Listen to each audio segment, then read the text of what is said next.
গোঁপটা একটু ছোট করে রাখবেন, দাড়িটা সুন্দর করে পরিপাটি করে ছেড়ে দেবেন, মাথার চুলটা সুন্দর করে রাখবেন, হাতের নখগুলো একটু কাটবেন। কিছু কিছু মেয়ে ছেলে 10টা আঙ্গুলে 10 রকম নেল পালিশ দিয়েছে, হ্যাঁ মুসলমান, আর এমন নেল পালিশ দিয়েছে মরে গেলে 30 মিনিট গরম পানিতে নখ চুপিয়ে রাখলে উঠবে না। হ্যাঁ, ওই অবস্থায় ওযু হবে না, গোসল হবে না, আর মারা গেলে যে কি অবস্থা হবে আল্লাহই জানে। কিছু কিছু বেটা ছেলে আছে, এখনো মুসলমানদের মধ্যে কিছু বেটা ছেলে আছে পেশাব করে পানিটুকুই নেয় না, অথচ পৃথিবীর 3 ভাগ জল 1 ভাগ স্থল, পানি নেয় না, নাপাক। ওই অবস্থায় শুচ্ছে, ওই অবস্থায় ঘুমাচ্ছে, ওই অবস্থায় খাচ্ছে, ওই অবস্থায় রাস্তায় হাঁটছে, মনে করছে কোনো ব্যাপার না। আপনার শরীর থেকে যে পেশাবটা বার হলো না, এই পেশাবটা নাপাক কেন ভাই?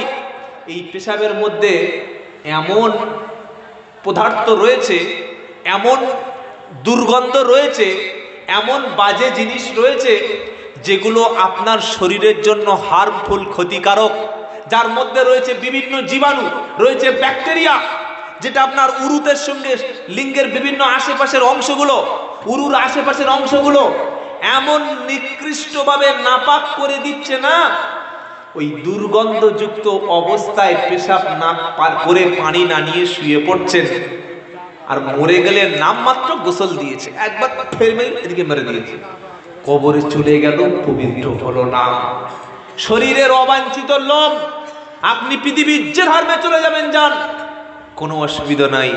আমি সেদিন ত্রিপুরায় গেছি 1 সপ্তাহ আগে, আমাকে এয়ারপোর্টে ছাড়তে এসছে কয়েকজন, বললেন হুজুর আমাদের এলাকার একজন শিক্ষিত সরকারি জব করে, সে খ্রিস্টান হয়ে গেছে।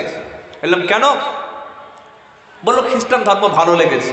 বললো শোনো, তোমরা তাকে দাওয়াত দাও, তাকে হকের দাওয়াত দিয়ে ফিরিয়ে আনো। একটা মুসলমান ঘরের ছেলে যদি খ্রিস্টান হয়ে যায়, একটা মুসলমান ঘরের মেয়ে যদি যতদিন হাই স্কুলে পড়েছে, মাধ্যমিক পরীক্ষা দেয়া পর্যন্ত, আমার বাড়ির বোনটা, তাকে রমজান মাসে ভোরের বেলা সাহারিতে ডাকতে হয়, এমনি উঠে পড়ে। যদি না ডাকা হয়, না খেয়ে আমার মা, আমার বোনটা ক্লাস 7, 8, 9, 10 মাধ্যমিক পরীক্ষা পর্যন্ত না খেয়ে রোজা করেছে, আর মাধ্যমিক থেকে এইচএস দিল, এইচএস থেকে যখন এবার BA first year, second year, third year হলো, যখন ইউনিভার্সিটিতে গেল, ইউনিভার্সিটি থেকে ঘুরে এসে বলছে রোজা বলতে কিচ্ছু নাই, পর্দা বলতে কিচ্ছু নাই, সবচাইতে বড় পর্দা মনের পর্দা। আমরা মেয়েরা কি বাচ্চা তৈরির মেশিন? আমরা স্বাধীনতা চাই। কেমন স্বাধীনতা?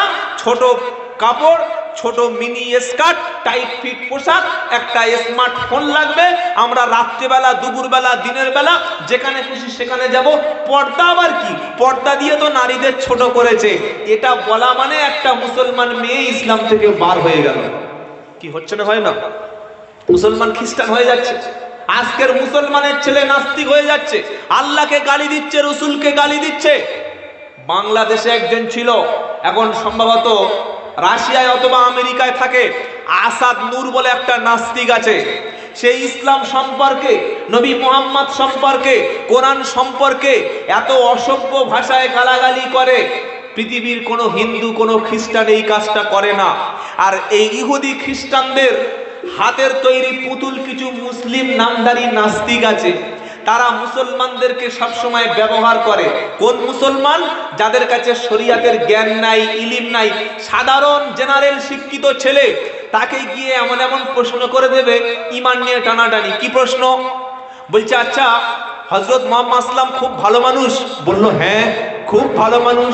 বললে যদি মুহাম্মদ সাল্লাম খুব ভালো মানুষ হয়, তাহলে একটা ওই 7 বছরের মেয়ের বিয়ে করেছিল কেন? কলেজ থেকে ঘুরে এসে বাড়িতে বলছে হ্যাঁ ঠিক বলেছে তো। কি ঠিক কথা নয়? সত্যিকারে যদি মুহাম্মদ সাল্লাম ভালো মানুষ হবে, তো একজন 7 বছরের মেয়ে বিয়ে করবে কেন? প্রশ্ন করলো। বললো বাবা তুমি এই উত্তরটা তোমার ইমাম সাহেবের কাছে জিজ্ঞাসা করবে। আর আমরা প্রথমে বললাম কম দামি ইমাম সাহেব রাখি, 2500, 3000, 4000 টাকার ইমাম সাহেব, কোন রকমের কোরআন পাস রেখেছি। তো আসরের নামাজ পড়তে পড়তে বলছে হুজুর আমাদের নবী সত্যি নাকি এই 7 বছরের মেয়েকে বিয়ে করেছিল? ইমাম সাহেব বলছে হ্যাঁ বাবা। বললো ওই স্ত্রীর নাম কি? বললো আয়েশা। বললো তাই? হ্যাঁ। তাহলে আমাদের কলেজের যিনি এই প্রফেসর ঠিক বলেছে তো, সত্যি 7 বছরের মেয়ে। তো কেন করেছিল? তখন ইমাম সাহেব বলছে, খবরদার, খুব সাবধান, মুখ সামনে কথা বলো। আল্লাহর নবীর ব্যাপারে কোনো প্রশ্ন করা চলবে না। তুমি জানো নবী কে? তোমার মুখে দাঁড়িয়ে আছে? এটা বললে আমার ছেলেটা নাস্তিক হবে, সে উত্তর পাবে না, তাকে উত্তর দিয়ে যেতে হবে। দ্বিতীয় দিন গেল, বললে আচ্ছা তোমাদের মুহাম্মদ সাল্লাম কি কোরআন মানতো? বলি কি বললেন স্যার? সামলে কথা বলবেন, আমি মুসলমান, আমার নাম আব্দুল্লাহ জুবাইর, আমি কলেজের ছাত্র, ইউনিভার্সিটির ছাত্র, আমাদের নবী কোরআন মানতো না? বললে আচ্ছা কোরআনে তো আল্লাহ বলছে ইকরা, পড়ো। আল্লাহ বলেছেন পড়লে তার জ্ঞান বেড়ে যায়, পড়তে হয়। তলাবুল নবী বললেন তলাবুল ইলমি ফারিজাতুন আলা কুল্লি মুসলিমুনা মুসলিমা। তোমাদের নবী কি সত্যি পড়াশোনা করেছিল? স্কুলে, কলেজে, ইউনিভার্সিটি, মাদ্রাসা, মক্তবে কোন জায়গায় গিয়েছিল? কোনো সার্টিফিকেট আছে? এই প্রশ্নটা ফের ইমাম সাহেব গিয়ে করবে। আর আগের প্রশ্ন কি আছে মনে আছে? যে নবী 7 বছর মেয়ে বিয়ে করেছিল। ও তখন মাথা ঘুরছে যে তাহলে মনে হয় ইসলাম ধর্মটা 2 নম্বর ঠকানো ধর্ম, বাজে ধর্ম। আর দ্বিতীয় দিন প্রশ্ন কি করলো? যে মুহাম্মদ সাল্লাম তিনি তো পড়াশোনা জানতেন না, তাহলে তিনি কি করে বললেন যে পড়াশোনা শিক্ষা করা বাধ্যতামূলক? আর নবী নিজেই পড়েনি, তাহলে নিজেই ইসলাম মানে না। এই প্রশ্ন করে দিল, ওর মাথা ঘুরে যাচ্ছে। দুটো উত্তর দিয়ে দেবো? কথা বলছেন না? দুটো উত্তর দেবো। নাম্বার 1, আল্লাহর নবী 7 বছরের মেয়েকে বিয়ে করেছিলেন। এই প্রশ্ন নবীকে করার আগে প্রশ্ন করুন বঙ্কিমচন্দ্র চট্টোপাধ্যায় কেন 5 বছরের মেয়েকে বিয়ে করেছিল? বিশ্বকবি রবীন্দ্রনাথ ঠাকুর কেন 11 বছরের মেয়েকে বিয়ে করেছিল?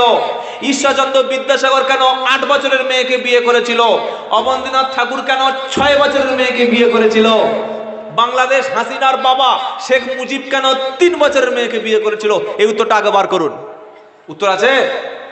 বললেন তাহলে উত্তর নাই। শুনুন, আরবের যুগে, সেই যুগে বাল্য বিবাহ, কম বয়সে বিবাহ করা অপরাধ ছিল না। আমাদের ভারতবর্ষে 1690 থেকে 1690 খ্রিস্টাব্দে, 1890 খ্রিস্টাব্দে আমাদের ভারতবর্ষের জমিনে 10 বছরের মেয়েকে বিয়ে করা বৈধ ছিল, অবৈধ ছিল না। এটা ভারতের আইন ছিল। তারপরে 30 বছর পরে 10 থেকে বেড়ে 12 হলো, 12 থেকে বেড়ে আবার 30 বছর পরে 14 হলো, শেষে 1978 সম্ভবত 18 বছর হলো মেয়েদের, আর বেটা ছেলেদের হলো 21। তার মানে 1860 খ্রিস্টাব্দে আমাদের ভারতবর্ষের আইন অনুযায়ী আপনি আপনার 10 বছরের মেয়েকে বিয়ে দিতে পারতেন, এটা অপরাধ ছিল না। মাত্র 250 বছরের মধ্যে যদি 10 বছরের মেয়ের বিয়ে দেওয়াটা আমাদের দেশীয় আইনে বৈধ হয়, 1400 বছর আগে আরবের সমাজে বাল্য বিবাহ ছিল। তাই নবী মুহাম্মদ সাল্লামের 7 বছরের বিয়েটা কোনো দোষের ছিল না। দোষের ছিল না বলে, আগে বাল্য বিবাহ বৈধ ছিল বলে বঙ্কিমচন্দ্র চট্টোপাধ্যায় সাহিত্য সম্রাট 5 বছরের মেয়েকে বিয়ে করেছিলেন। ওই কোনোদিন কেউ প্রশ্ন করেছে? করবেও না।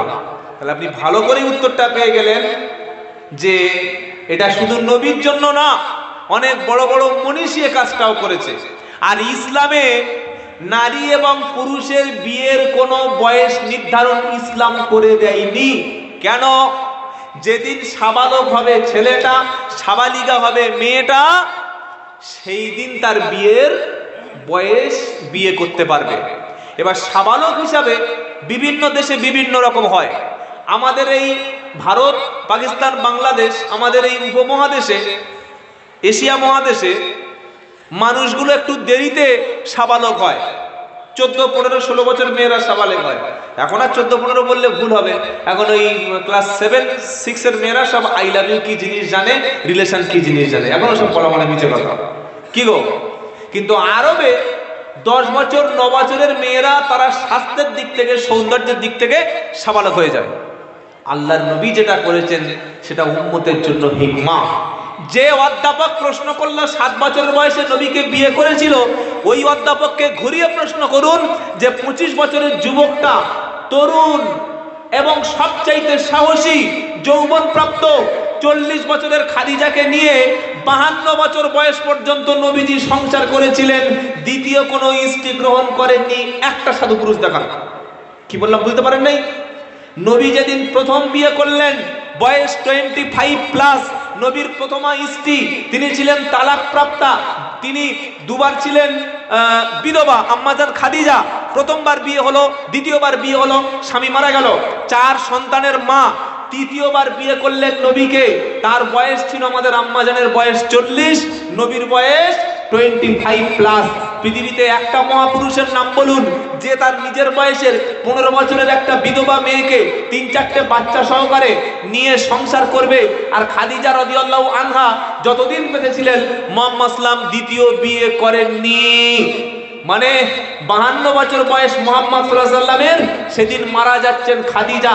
তারপর থেকে আল্লাহর নির্দেশেই বাকি বিয়েগুলো করেছিলেন। বলুন তো 52 বছর বয়স যখন কোনো মানুষের হয়ে যায় তারা যৌবন বলে কিছু থাকে না। সুতরাং আল্লাহর নবী ওয়া ইন্নাকা লাআলা খুলুকিন আযীম, আল্লাহ বলছেন আপনি সুমহান চরিত্রের উপরে প্রতিষ্ঠিত আছেন।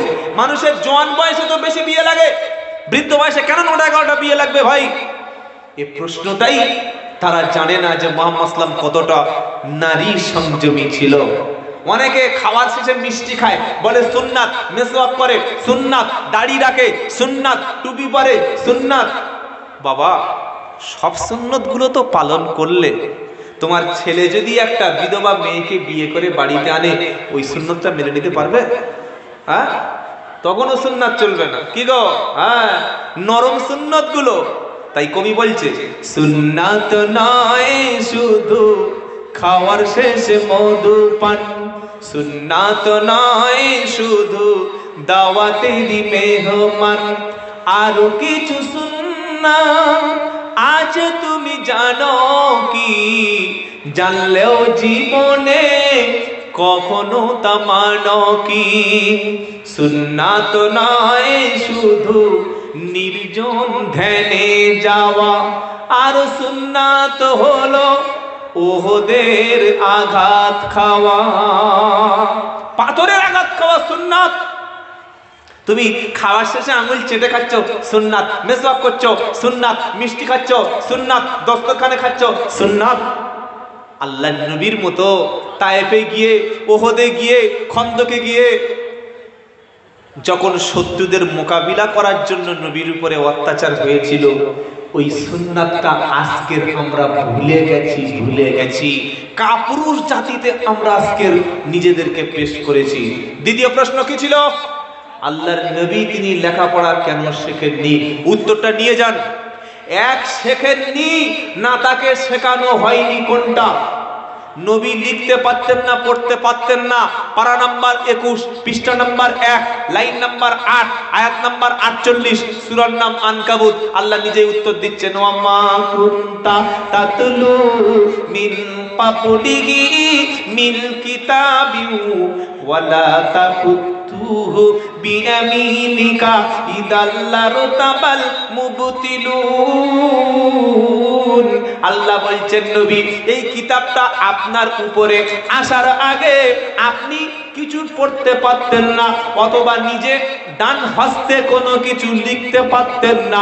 যদি আপনি এই কোরআন আসার আগে কিছু পড়তে পারতেন অথবা লিখতে পারতেন, অবিশ্বাসীরা সন্দেহ করত যে মুহাম্মদ সাল্লাল্লাহু আলাইহি ওয়াসাল্লাম নিজে মনে হয় কোরআন রচনা করেছে, অথচ কোরআনুল কারীমটা বাণী কার?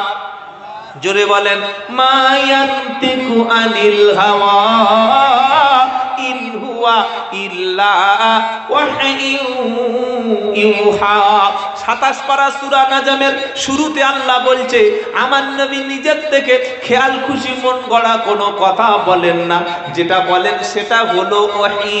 যদি নবী নিজের থেকে বানিয়ে কথা বলতো, ওয়ালাউ তাকাওয়ালা আলাইনা বা'দাল আকাবিল, যদি নবী নিজের থেকে বানিয়ে কোনো কথা ধর্মের মধ্যে, কিতাবের মধ্যে, কোরআনের মধ্যে চালিয়ে দিত লা আখাজনা মিনহু বিল ইয়ামিন, আমি নবীর ডান হাতকে চেপে ধরতাম, সুম্মা লা কাতাআনা মিনহুল ওয়াতিন, নবীর ধমনীকে কণ্ঠশিরাকে টেনে ছিঁড়ে ফেলে দিতাম। ফামা মিনকুম মিন আহাদিন আনহু হাজিজিন, আমার হাত থেকে মুহাম্মদ সাল্লাল্লাহু আলাইহি সাল্লামকে কেউ বাঁচাতে পারত না।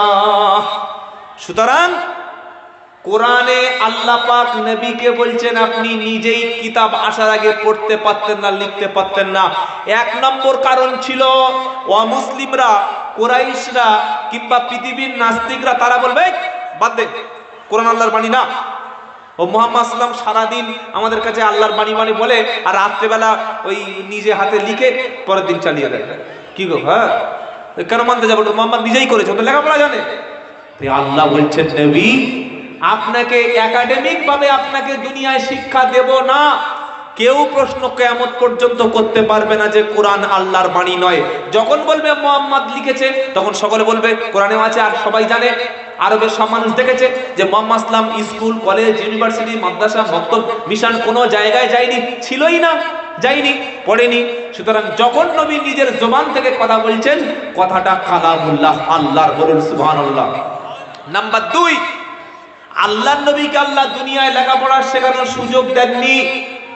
যখন হলেন, তিনি জন্ম নিলেন, তখন তিনি এতিম।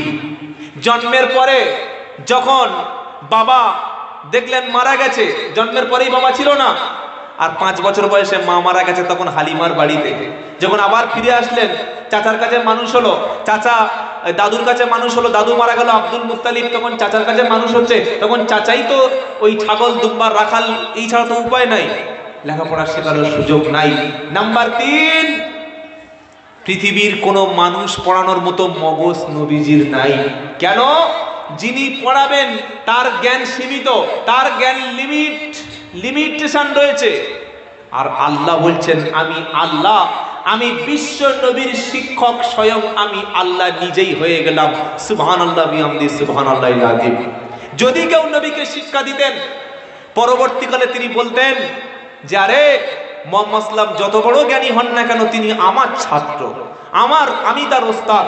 আল্লাহ বলছেন এই কথাটা কিয়ামত পর্যন্ত কাউকে বলতে দেব না। আমি আল্লাহ, আমার পরেই মর্যাদা মর্তবা সেটা মুহাম্মদ সাল্লামের আর কেউ নয়। নবীর শিক্ষক স্বয়ং আমি আল্লাহ বনে গেলাম। বলি সুবহানাল্লাহ বিহামদিহি, সুবহানাল্লাহিল আযীম। এই হচ্ছে বিশ্ব নবী। সেজন্য ভাইয়েরা, 5টি বিষয় কিয়ামতের দিন প্রশ্ন হবে, মনে থাকবে ইনশাআল্লাহ। যাই হোক, হযরত আসছেন আমাদের চির আতঙ্কিত ওস্তাদুল আসাতিজা জনাব হযরত মাওলানা শওকত আলী সাহেব মাজাহিরি দামাত বরকতুল মুলালিয়া। অত্যন্ত প্রবীণ মানুষ। বাবাজিরা, আপনারা যারা দাঁড়িয়ে আছেন, হযরতের কাছ থেকে দোয়া নিয়ে যাবেন। প্লিজ আপনারা একটু সামনের দিকে আগিয়ে আসুন, কথা শুনুন। আল্লাহ তাআলা আমাদের যেন শোনা আর বলার থেকে আমাদের জীবনে বেশি করে আমল করার তৌফিক দেয়, আমিন। 2 নম্বর, কিয়ামতের দিন প্রশ্ন হলো তোমার গোটা জীবনের, সারা জীবনের হিসাব আল্লাহর কাছে দিতে হবে। তুমি গোটা জিন্দেগিটা কিভাবে পার করেছিলে বলো। 3 নম্বর প্রশ্ন হলো তুমি সোর্স অফ ইনকাম কিভাবে করেছিলে বলো। বিল্ডিং বানিয়েছিলে, ঘর বানিয়েছিলে, জমি জায়গা কিনেছিলে, এই টাকা পয়সা সম্পত্তিগুলো পাহাড় যে তুমি বানিয়েছিলে, তোমার আয়ের উৎস কি ছিল বলো। তুমি কি হালাল ভাবে মাল কামিয়েছো, না সুদের টাকায়, ঘুষের টাকায়, অন্যায় জুলুম করে তুমি বিশাল বড় বিল্ডিং বানিয়েছিলে। যদি তোমার সোর্স অফ ইনকামটা, আয়টা যদি হালাল টাকায় হয় ভালো, আর ওটা যদি হারাম টাকায় হয়, কিয়ামতের দিন তোমার আযাবের কারণ হবে। কিয়ামতের দিন তোমার পাপের ভাগটা বিবিও নেবে না, বাচ্চাও। ওয়ালা তাজিরু আজিরাতু বিজরা উখরা ওয়া ইন তাদউ মুসকালাতুন ইলা হিমলিহা লা ইহমাল মিনহু শাই ওয়ালাউ কানা দা কুরবা। 22 পারা সূরা ফাতিরের 18 নম্বর আয়াতে আমার আল্লাহ পাক বলছে কিয়ামতের দিন কেউ কারোর পাপের ভাগটা বহন করবে না। শুনছেন বাবা? কেউ কারোর পাপের ভাগ নেবে না। পাহাড় বানালেন, বিশাল টাকা, বিশাল টাকা, কত টাকা নিজেই জানে না, কতগুলো গাড়ি, কতগুলো বিশাল প্রপার্টির মালিক। সেদিন স্বামী ডেকে বলবে, বিবি তুমি বলো, তোমাকে খুশি করার জন্য যে ঘরগুলো করেছিলাম না, তোমাকে ঘুরতে নিয়ে যাও বলে যে গাড়িগুলো কিনেছিলাম না, এগুলি একটাও হালাল টাকায় ছিল না। 2 নম্বরই ব্যবসা ছিল, 2 নম্বরের ইনকাম ছিল, তাই দিয়ে গাড়ি বাড়ি এসি পুরো জীবনটাই বদলে ফেলেছিলাম। ভুঁড়িও বাড়িয়েছিলাম, গাড়িও বাড়িয়েছিলাম, বাড়িও বানিয়েছিলাম।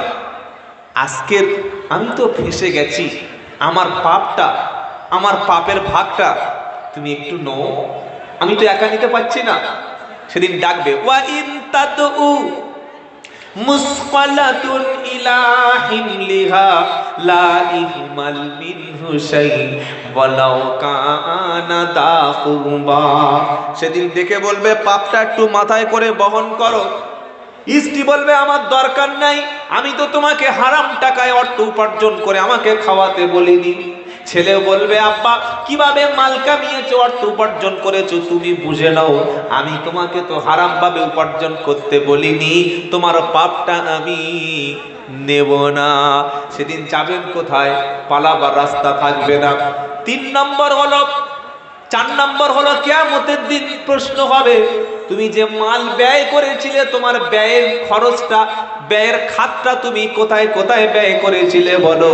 আল্লাহ বলছেন, আমি একটা লিস্ট দিয়েছি, এই লিস্ট ধরে তোমরা মাল ব্যয় করবে। বলুন ইনশাআল্লাহ। লিস্ট দিয়েছেন কে? আল্লাহ। কোথায়? ইয়াসআলুনাকা মাযা ইনফিকুন কুল মা আনফাকতুম মিন খাইরিন ফালিল ওয়ালিদাইনি ওয়াল আকরাবিন ওয়াল ইয়াতামা ওয়াল মাসাকিন ওয়া ইবনিস সাবিল ওয়া মা তাফআলু মিন খাইরিন ফাইন্নাল্লাহা বিহি আলিম। কোন কোন খাতে আপনি ব্যয় করবেন, কোন কোন জায়গায় আপনি ব্যয় করবেন, আল্লাহ লিস্ট দিয়ে রেখেছে। পারা নাম্বার 2, পৃষ্ঠা নাম্বার 12, লাইন নাম্বার 14, আয়াত নাম্বার 215। নবীকে প্রশ্ন করা হলো, ইয়াসআলুনাকা মাযা ইনফিকুন, হে নবী আমরা যখন ব্যয় করব, আমরা যখন খরচ করব, কোন কোন জায়গায় কোন কোন খাতে খরচ করব? আল্লাহ বলছেন, কুল, নবী বলুন, মা আনফাকতুম মিন খাইরিন ফালিল ওয়ালিদাইনি ওয়াল আকরাবিন, তোমাদের উত্তম দানটা, উত্তম খরচটা আগে তোমার বাবা এবং মায়ের পিছনে ব্যয় করো। বলুন সুবহানাল্লাহ। 4টে ছেলে থাকে, আর বাপ মা যদি বৃদ্ধ হয়ে যায়, খাওয়ানোর জন্য ছেলেদের পালা করতে হয় না? হ্যাঁ, বড় ছেলে 1 সপ্তাহ, মেজো ছেলে আর 1 সপ্তাহ, 3 নম্বরটা আর 1 সপ্তাহ, 4 নম্বর আর 1 সপ্তাহ। মায়ের ডাক্তারখানায় 3000 টাকা খরচ হয়েছে, তখন ছেলেরা বসে ক্যালকুলেশন বার করে, ক্যালকুলেটর বার করে ক্যালকুলেশন করছে। কি ক্যালকুলেশন করছে? যে আমরা 4 ভাই কত করে মায়ের পিছনে ডাক্তারের খরচ করব, তাই তো বাবা? হ্যাঁ, বাপ মারা গেছে, মারা গেছে, বাপের কাফনটা কেনার জন্য ছেলেগুলো বলছে, বড়দা তুমি দাও, বড় ভাই বলছে, মেজো তুই দে, মেজো ভাই বলছে, ছোটটার ইনকাম বেশি তুই দে। এখন বলুন, বাপ যে মারা গেছে, তার কাফনের টাকাটা, তার জানাজার সমস্ত খরচটা, এটা কে দেবে? হ্যাঁ বলুন বলুন, কে দেবে? ছেলে না, বাপের যে সম্পত্তি আছে, ওই সম্পত্তির মধ্য থেকে খরচটা বহন করবে। হ্যাঁ, আমরা কি করি? বাপ বেঁচে থাকায়, মা বেঁচে থাকায় দান খয়রাত খরচ করি না, মাকে ডাক্তার দেখাই না। মা অসুস্থ, শীত আসছে, একটা ব্ল্যাঙ্কেটের দাম 1.5 থেকে 2000 টাকা, কিনে দিলে মা শান্তিতে ঘুমাতে পারত। বাপ ভিক্ষা করছে, ছেলের নজরে জীবনে পড়ে না, বাপ ডাক্তার দেখাতে জন্য চিকিৎসা করাতে পারছে না, আমাদের নজরে পড়ে না। এই বাপটা, এই মা যেদিন মারা গেল, 14 লাখ টাকা খরচ করে হাওড়া, হুগলি, মেদিনীপুর থেকে, দিনাজপুর থেকে, মালদা থেকে, মুর্শিদাবাদ থেকে 20,000 টাকার বড় বক্তা এনে, বাংলাদেশ থেকে হাইব্রিড পিস সাহেব এনে বাপের 40টা খানা বার করি, আর সেই খানায় 20,000 লোক খাবে, 4টে গরু জবাই হবে, আর এমন ভাবে রান্না করে রাস্তার পাশে হাঁড়ি সাজিয়ে রেখেছে, লোক খেয়ে চলে যাচ্ছে। তখন এই বাড়িওয়ালা জিজ্ঞাসা করছে, কেমন হলো? বললো, তোমার আব্বা যেমন ভালো লোক ছিল, আর মাংসটাও এরকম সুন্দর রান্না হয়েছে। কি রে, বাপের সঙ্গে মাংসর কি সম্পর্ক? হ্যাঁ, দারুণ হয়েছে। ওকে জিজ্ঞাসা করে দেখুন, তুমি যে 10 লাখ টাকা খরচ করে 40 করলে, খানা করলে, তোমার মা চিকিৎসার জন্য হাত পেতেছিল, সেদিন 1 টাকা দিয়েছ? দাওনি। তোমার বাপ যেদিন, তোমার বাপ সুগার টেস্ট করার জন্য 200 টাকা চেয়েছিল, তুমি দিতে পারোনি কেন? বিবির ভয়, যদি বিবি কিছু বলে দেয়, দিতে পারোনি। আজকের সেই মা মারা গেছে, সেই বাপ মারা গেছে, 40 দিনের দিন লোক দেখানো খানা করে গোটা পাড়ার মহল্লার লোক খাইয়ে বললো আমার আব্বার জন্য কাজ করেছি। কি এই চিটিংবাজি আর কতদিন চলবে বাবা? যে লোকটা জীবিত অবস্থায় ছিল তার মুখে খাবার তুলে দাওনি, তার একটা পোশাক কিনে দাওনি, সে পেশাব পায়খানার মধ্যে পড়েছিল, জীবনে পরিষ্কার করনি। আজকের মরণের পরে সমাজের লোক দেখানো খানা, এতে কোনোদিন মাইয়েদের উপকার হবে না। কোরআন দ্বিতীয় বলল তুমি ব্যয় করবে ওয়াল আকরাবিন, তোমার নিকট আত্মীয় যারা, তোমার চাচা চাচি, তোমার খালা, তোমার ফুপু, তোমার বেটি, তোমার ভাই এবং বোন, এদের পিছনে খরচ করো, এদের পিছনে ব্যয় করো। আত্মীয় স্বজনের পিছনে ব্যয় করলে, খরচ করলে দুটো লাভ। একটা হলো এটাও দানের মতো সওয়াব হবে, আর 2 নম্বর হলো আত্মীয়তার সম্পর্কটা বজায় থাকবে।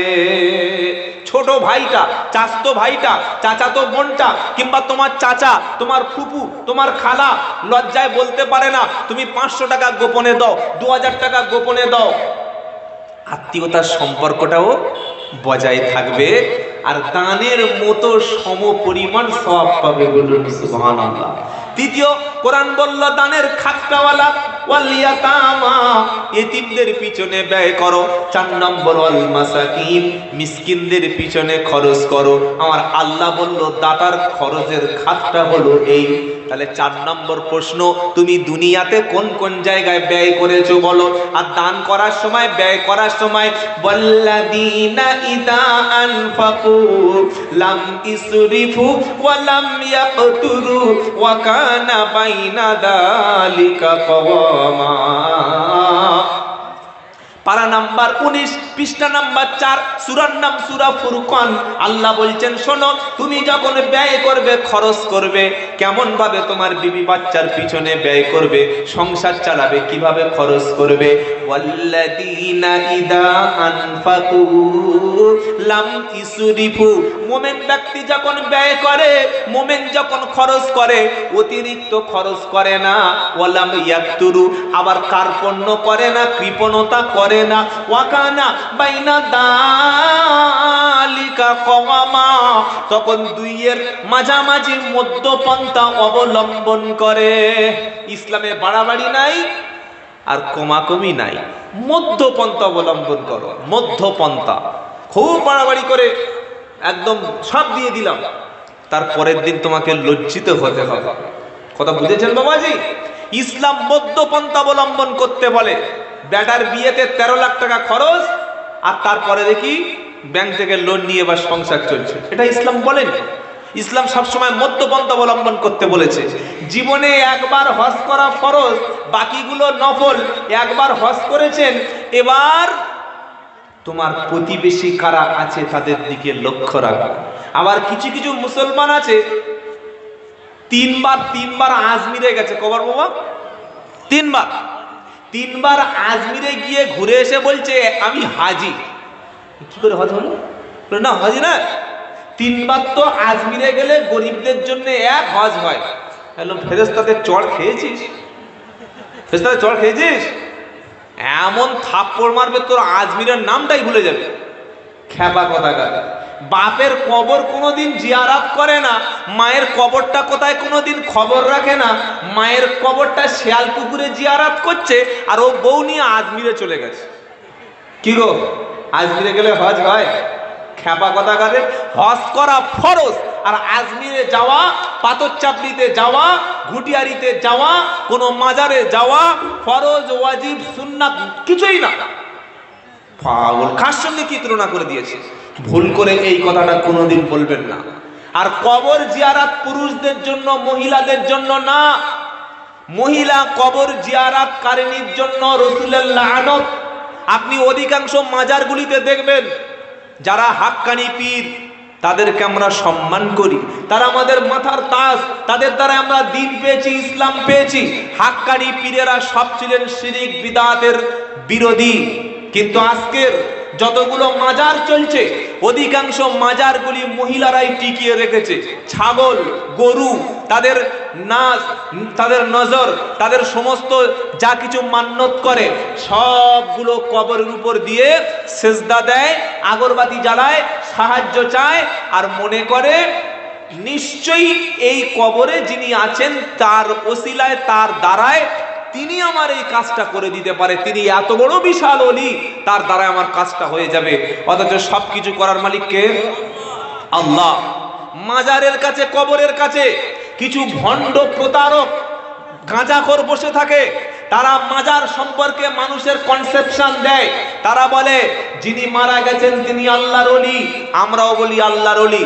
তিনি মারা যাওয়ার পরে এখনো কবরে জীবিত, তুমি যদি চাও, তুমি যদি বলো, তুমি যদি সাহায্য চাও, তুমি যদি কিছু চাও, কবর থেকে শুয়ে শুয়ে তিনি ডাইরেক্ট তোমার দিয়ে দেবে। তো বলি আমি যদি আল্লাহকে ডাইরেক্ট বলি, আল্লাহর কাছে যদি ছেলে চাই, আল্লাহর কাছে যদি মেয়ে চাই, আল্লাহর কাছে যদি সাহায্য চাই, আল্লাহ দেবে না? বলবে আল্লাহ তো দেবে, তবে তোমার মতো গরিব মানুষ, তোমার মতো অশিক্ষিত মানুষ আল্লাহর কাছে কি ডাইরেক্ট যেতে পারে? পারে না। তুমি যখন ওই কোর্টে যাবে, কোর্টে গিয়ে ডাইরেক্ট তো তুমি মামলা লড়তে পারবে না। তোমাকে কি ধরতে হবে? জোরে বলুন। উকিল। তো তুমি ছেলে চাইবে, মেয়ে চাইবে, স্বাস্থ্য চাইবে, বিপদ থেকে বাঁচবে, এটার জন্য একটা উকিল আছে, সেই উকিল এখানে শুয়ে আছে। আল্লাহ বলছেন তাদের যুক্তিটার রং ওয়াকাফা বিল্লাহি ওয়াকিলা। আমার আল্লাহ বলছে উকিল হিসাবে, অভিভাবক হিসাবে আমি আল্লাহ হলাম যথেষ্ট। বলুন সুবহানাল্লাহ। আরেক জায়গায় আছে কোরআনে কি? আল্লাহ তাত্তাখিদু মিন দুনি ওয়াকিলা। আমার আল্লাহ বলছে শোনো, আমি আল্লাহ ছাড়া অন্য কোন উকিল, অন্য কোন অভিভাবক তালাশ করো না। বলুন সুবহানাল্লাহ। তারা বলল দেখো তুমি ডাইরেক্ট যেতে পারো না আল্লাহর কাছে, মাঝখানে ভায়া ধরতে হয়। এবার কোরআনটা তাদের সামনে এসে গেল, কোরআন পড়ে দেখলো সর্বনাশ, অন্য কিছু লেখা আছে। আল্লাহ পাক বলছে নবীকে প্রশ্ন করা হলো ওয়া ইদা সাআলাকা ইবাদি আন্নী ফাইন্নী করিব উজিবু দাওয়াতাদ দাঈ ইদা দাআনি ফালইস্তাজিবুলি ওয়ালইউমিনু বি লাআল্লাহুম ইয়ারশুদুন। দ্বিতীয় পারা 8 পৃষ্ঠা 4 নম্বর লাইন, 186 নম্বর আয়াত সূরা বাকারা। নবীকে প্রশ্ন করা হলো হে আল্লাহর নবী, আল্লাহ কত দূর আছে? আল্লাহ বলছেন নবী তুমি বলো। আল্লাহ ডাইরেক্ট জবাব দিচ্ছে আন্নী ফাইন্নী করিব, আমি আল্লাহ একেবারে নিকটবর্তী। যখন বান্দা আমাকে ডাকে আমি তারও ডাকে সাড়া দিই। বলুন সুবহানাল্লাহ। তাহলে মাঝখান থেকে উকিলটা ঢুকলো কোত্থেকে? কি গো বাবাজিরা? এবার আল্লাহ কত কাছে এটাও প্রশ্ন হতে পারে। পারা নাম্বার 26 পৃষ্ঠা নাম্বার 18 আয়াত নাম্বার 16 লাইন নাম্বার 1 সূরার নাম কফ। এটা অন্তত শুনে যান যে আল্লাহ কত কাছে বান্দার আছে। ওয়ানাহানু আকরাবু ইলাইহি মিন হাবলিল ওয়ারিদ। আমার আল্লাহ বলছে বান্দা তোমার যে ঘাড়ের শিরা আছে, ঘাড়ের রগ রগ, ওর চাইতে আরো নিকটে আমি আল্লাহ আছি। সুবহানাল্লাহ বিহামদিহি সুবহানাল্লাহ। এবার প্রশ্ন হতে পারে যে দোয়া করার জন্য, চাওয়ার জন্য, ছেলে হোক মেয়ে হোক, সাহায্য হোক, এর জন্য কি সত্যি কোনো মাধ্যম লাগে? নাকি আমার চাওয়াটা আমি চাইবো, আমি পাপ করেছি আমি কাঁদবো, আমি কবরের মাধ্যম না দিয়ে, মাজারের মাধ্যম না দিয়ে আমি ডাইরেক্ট আমার আল্লাহকে বলবো? কোনটা? আল্লাহ বলছেন পারা নাম্বার 24 পৃষ্ঠা নাম্বার 12 লাইন নাম্বার 4 আয়াত নাম্বার 60 সূরা মুমিন ওয়া ক্বালা রাব্বুকুম উদউনি আস্তাজিব লাকুম। আল্লাহ বলছে বান্দা আমাকে ডাকো ডাকলেই আমি আল্লাহ সাড়া দেব। সুবহানাল্লাহ। দোয়া তুমি করো, তুমি চাও, তুমি আমার কাছে চেয়ে দেখো, চাইলেই সাড়া দেবেন কে? আল্লাহ। সকলে নিয়ত করি, মাজারে টাকা পয়সা চাদর না দিয়ে এই শীতের মৌসুমে নিজের মাকে দিন, নিজের বাপকে দিন। পাড়ায় এতিম বাচ্চা কোথায় আছে, এতিম মাদ্রাসা আছে, সেখানে দিন। আল্লাহর কসম করে বলছি, মাজারে চাদর দেওয়া, পয়সা দেওয়া, টাকা দেওয়া, হাদিয়া দেওয়া, মান্নত করা হারাম, হারাম, হারাম। কবরওয়ালার কোনো দরকার নেই। তিনি সত্যি যদি ওলি বা পীর হয়ে থাকেন, আল্লাহ দেবেন আসল জিনিসটা। আপনি কি দেবেন? আপনি তাকে কি চাদর দেবেন, কি খাবার দেবেন, কি হাদিয়া দেবেন? আল্লাহ তো উত্তম দেনেওয়ালাকে আল্লাহ। তাহলে হাসরের ময়দানে 5টা প্রশ্ন। 4 নাম্বার, তুমি অর্থ ব্যয় করেছিলে কোথায় কোথায় বলো। আল্লাহ যেখানে রাজি না সেই জায়গায় দান করা যাবে না। একজন অমুসলিম হিন্দু, নাম হলো তার বিপ্লব, এসে বলল, আব্দুল্লাহ দাদা, আমার মেয়ের বিয়েতে 500 টাকা তুমি সাহায্য করো। সেখানে দান করলে সওয়াব হবে না গুনাহ হবে? কি সওয়াব। আর একজন হিন্দু এসে বলল, ভাই ছেলেটাকে পড়াতে পাচ্ছি না, 100 টাকা দিন, একটা বই কিনে দেব। সেখানে দান করলে কিন্তু সওয়াব হবে। 5টা মুসলিম ছেলে এসে বলল, এই 500 টাকা চাঁদা দিন, ডিসেম্বরের 1 তারিখে একটা ফাংশন করব, উলঙ্গ ড্যান্স হবে, তুমিও প্রধান মেহমান। কি গো, দেওয়া যাবে তো? আরে মুসলমানের ছেলে দেওয়া যাবে না? না, এখানে ধর্ম না, এখানে দেখতে হবে আপনি যে ব্যয় করছেন এটা কোন কাজে লাগবে। আপনার টাকাটা, অর্থটা, এটা কি হকের পথে, সত্যের পথে, ন্যায়ের পথে, ইনসাফের পথে ব্যয় হবে, না এটা আল্লাহর সঙ্গে নাফরমানি হবে? কার সঙ্গে? আল্লাহর সঙ্গে নাফরমানি হবে এমন কাজে 1 টাকা দেওয়া। কুল ইন্না সালাতি ওয়া নুসুকি ওয়া মাহইয়ায়া ওয়া মামাতি লিল্লাহি রাব্বিল আলামিন। 8 নম্বর পারা, 9 নম্বর পৃষ্ঠা, 9 নম্বর লাইন, 162 নম্বর আয়াত, সূরার নাম আনআম। আল্লাহ বলছে, বলো নিশ্চয়ই আমার নামাজ, আমার কুরবানি, আমার হায়াত এবং মউত সবটুকু আল্লাহর জন্য নিবেদিত। সেই জায়গায় দেবো যেখানে আল্লাহ খুশি। বলুন ইনশাআল্লাহ। আল্লাহ যেখানে রাজি না, আল্লাহ যেখানে খুশি না, সেই জায়গায় যাওয়া, সেই জায়গায় সহযোগিতা করা, সেই জায়গায় পয়সা দেওয়া, সেখানে উপস্থিত থাকাও জায়েজ না। আল্লাহ হেফাজত করুন। 5 নম্বর, হাসরের ময়দানে প্রশ্ন হবে, তুমি যতটুকু শিখেছিলে ততটুকু আমল করেছো কিনা বলো। এই জায়গায় কিন্তু ছাড় পাবেন না, এই জায়গায় ছাড় পাবেন না। তোমার কাছে যে জ্ঞান ছিল সেই জ্ঞান অনুযায়ী তুমি আমল করেছো কিনা বলো। আজকে তো আর বক্তা লাগে না, বক্তা মোবাইলে থাকে। কি বলছেন আপনারা? হ্যাঁ, 30,000, 20,000, 40,000 টাকা দিয়ে বক্তা নিয়ে কি করবেন? খালি 300 টাকা আনলিমিটেড রিচার্জ করে নিলেন 1 মাসের জন্য, আর ফোনের মধ্যে বলে দিলেন হাজার হাজার বক্তা, হাজার হাজার খালি বক্তা, খালি কত শুনবেন, শুধু শুনছে। কে জানে না নামাজ না পড়া পাপ? কে জানে না রোজা না? সবাই জানে। নতুন করে বলার মতো কোনো বিষয় নাই। আমরা ইলম অর্জন করেছি এখন মোবাইল থেকে, আলেমদের থেকে আর ইলম নিচ্ছি না। হ্যাঁ, আলেমরা কি জানে, বক্তারা কি জানে? এই তো বাংলাদেশের বক্তা। হ্যাঁ, আপনি বাংলাদেশ কেন, সারা পৃথিবীর সব বক্তব্য শুনুন, কিন্তু যেটা শুনছেন সেটা আমল করছেন তো? এটা ভাবুন। ওয়াজ শুনতে শুনতে আপনি ঘুমাচ্ছেন ভাই, কিন্তু ফজরের সময় খবর নাই। ওয়াজ শুনতে শুনতে ওয়াজ চালিয়ে দিয়ে খাচ্ছেন, বাঁ হাতে চা পান করছেন। নবী বলছেন, লা তাকুলু শিমাল, শয়তান বাম হাতে খায় আর বাম হাতে পান করে। ওদিকে বক্তব্য চলছে, এদিকে ঢকঢক করে বাম হাতে খেয়ে যাচ্ছে। কি পরিবর্তন হলো বলুন? ওয়াজ শুনতে শুনতে শুনতে শুনতে ওয়াজ এদিকে শুনছে আর এদিকে বিড়ি টানছে, বিড়ি সিগারেট টানছে। ফেরেশতারা বলছে, কোন লাইনের মানলে, কোন চ্যানেল ধরেছে? এবিপি আনন্দ না 24 ঘন্টা না নিউজ 18? বুঝতে পারছেন? এদিকে ওয়াজও চলছে আর এদিকে সিগারেটও, হ্যাঁ সিগারেটও টানছে, এদিকে কানে হেডফোন দিয়ে ওয়াজও শুনছে, ওদিকে লটারির টিকিটও কাটছে, এদিকে ওয়াজও শুনছে, ওদিকে তাস খেলছে। বিবি, গোলাম, টেক্কা, কার বিবি কে নিয়ে পালাচ্ছে আল্লাহই জানে।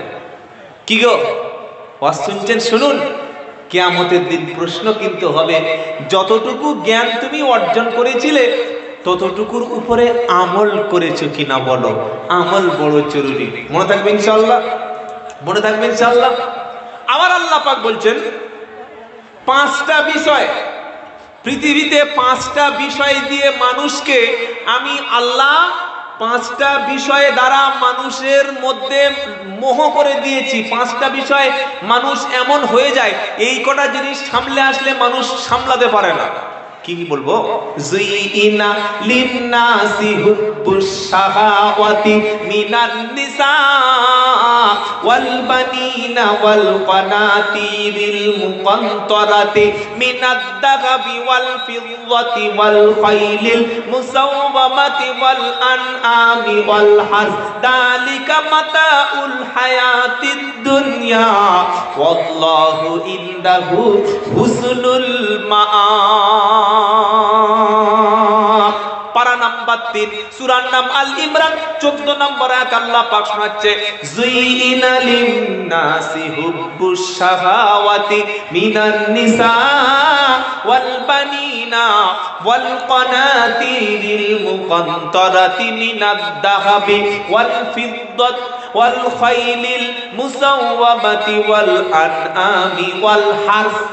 আল্লাহ বলছেন, মানব জাতিকে নারী দ্বারা সন্তান, নারী সন্তান, সোনা রূপা, গৃহপালিত পশু, চাষের জমি, এই পাঁচটি জিনিস এর লোভ বা পাঁচটি জিনিসের শোভা দিয়ে, পাঁচটি জিনিসের সৌন্দর্য দিয়ে মানুষকে একদম লোভনীয় করে দেওয়া হয়েছে। কটা বাবা? 5। এই পাঁচটা জিনিসের মধ্যে আল্লাহ প্রথম বলেছেন নারী। যুইনা লিন্নাসি হুব্বুশ শাহাওয়াতি মিনান নিসা।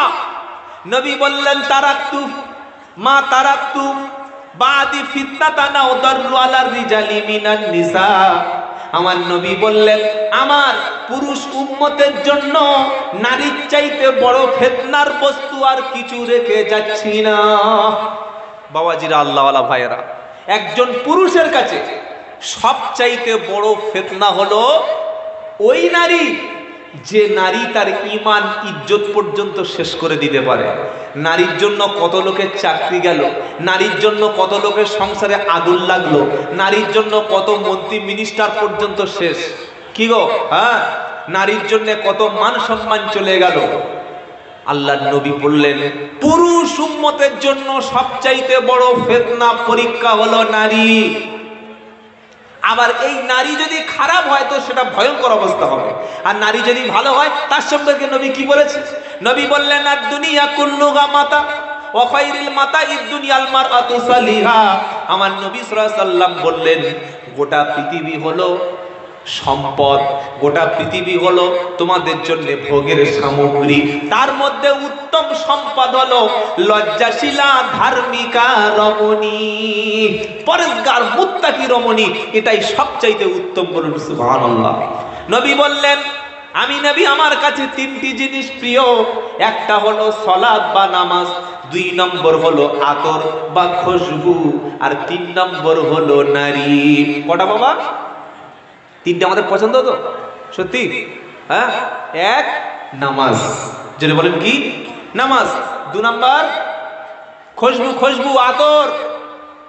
আমাদের মুখের যা অবস্থা, হ্যাঁ, সেজদায় গেলে পাশের লোক বলে দিচ্ছে বিড়ি, খৈনি, তেরেঙ্গা, শান্তি, গুটকা।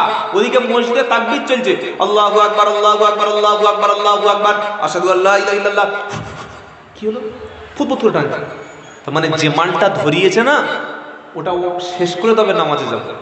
ও তাকবীরে ওগুলা ছেড়ে যায়, যাক, তাও চালাচ্ছে। কি গো? আর মুখে ওই দুর্গন্ধ, বিড়ি সিগারেটের গন্ধ, ওই অবস্থায় নামাজে গেলেন কিভাবে? ওই অবস্থায় নামাজ পড়তে চলে গেলেন। ইসলামে অপরিষ্কার, অপরিচ্ছন্নতা বলতে কিচ্ছু নাই। আল্লাহ নিজেই পবিত্র, আল্লাহ নিজেই সুন্দর, আর পরিষ্কার পরিচ্ছন্ন সুন্দরকে আমার আল্লাহ ভালোবাসেন। জোরে বলুন জোরে বলুন না সুবহানাল্লাহ। দুনিয়া সুন্দর, মানুষ সুন্দর, আসমান সুন্দর, জমিন সুন্দর, সুন্দরে সুন্দরে পাল্লা, না জানি কত সুন্দর তুমি আল্লাহ, না জানি কত সুন্দর তুমি আল্লাহ। বলুন সুবহানাল্লাহ। আল্লাহ সুন্দর, আর সুন্দরকেই পছন্দ করে।